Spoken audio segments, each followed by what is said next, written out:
ये लीजिए साहब आपका टिफिन और आप टाइम से खा लेना। अब मैं चलता हूँ। रुको मयंक। जी साहब बोलिए।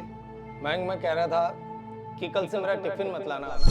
लेकिन क्यों साहब, आपको मेरा खाना पसंद नहीं आता क्या? नहीं नहीं मयंक, तुम्हारे हाथ में तो बहुत जादू है और तुम्हारा खाना तो मुझे बहुत पसंद आता है, लेकिन अभी कुछ ऐसी मजबूरी है कि मैं तुम्हारा टिफिन अब नहीं मंगवा सकता। नहीं साहब, कुछ तो बात है। भले ही आप मुझे नहीं बता रहे। हाँ साहब, मुझे ना समझ में आ गया। आपको लगता है कि आज मैंने खाना ठीक से नहीं बनाया। अरे आप चिंता मत करो, मैं दूसरा खाना बना लूँगा। आप जैसे इसको मत खाना, मैं दूसरा टिफिन ले आऊँगा आपके लिए। अरे नहीं मयंक, ये खाना मैं खा लूँगा। और इवन तुम्हारे हाथ का खाना तो बिल्कुल मुझे हमेशा मेरे घर के खाने की याद दिलाता है।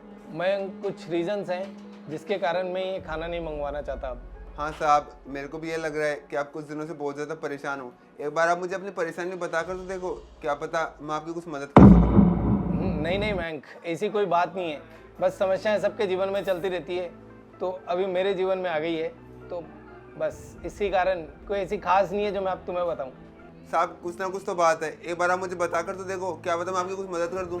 मेरी जॉब यहाँ पे सिर्फ अब 5 दिन की रह गई है और 5 दिन बाद मेरे को ये कंपनी छोड़नी होगी। मेरा रेजिग्नेशन एक्सेप्ट हो गया है और मैं अब यहाँ और काम नहीं कर सकता।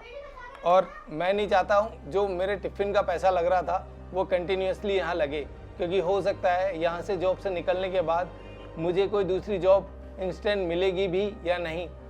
बस साहब इतनी सी बात। अरे साहब आप याद तो करो, इस ऑफिस में सबसे पहले आप ही ने टिफिन लेना स्टार्ट किया था। उसके बाद ही और स्टाफ भी मेरे से टिफिन लेना स्टार्ट करे थे। अरे साहब अब आप अचानक से मेरे को ये बोल दोगे कि आप टिफिन नहीं ले रहे, और वो भी बस इतनी छोटी सी बात के लिए कि आपके पास पैसे नहीं है। अरे साहब मैं हमेशा आपको अपना बड़ा भाई मानता था। ज़्यादा से ज़्यादा आप कितनी रोटी खा लेते? 3 या 4, इससे ज़्यादा तो नहीं खाते ना। और मैं आपको ये रोटी दे देता तो इसमें मेरा क्या ही नुकसान होता था। साहब मैं आपको हमेशा अपना बड़ा भाई मानता हूँ, इतना सा तो मैं आपके लिए कर सकता हूँ ना। जब आपकी नौकरी चली जाएगी उसके बाद मैं आपके रूम पे टिफिन दे के आऊँगा। और हाँ, जहाँ पे जब लास्ट में आपको कहीं जॉब मिल जाएगी ना, वहाँ उस ऑफिस में भी आपको टिफिन दे के आऊँगा। क्या पता आपके देखे देखे और स्टाफ के लोग भी मेरे से टिफिन लेना स्टार्ट कर दे। और हाँ साहब, इस टिफिन का मैं 1 रुपये भी नहीं लूँगा जब तक आपकी जॉब नहीं लगेगी। अब आप साहब जल्दी से टिफिन खाइए, वरना खाना ठंडा हो जाएगा।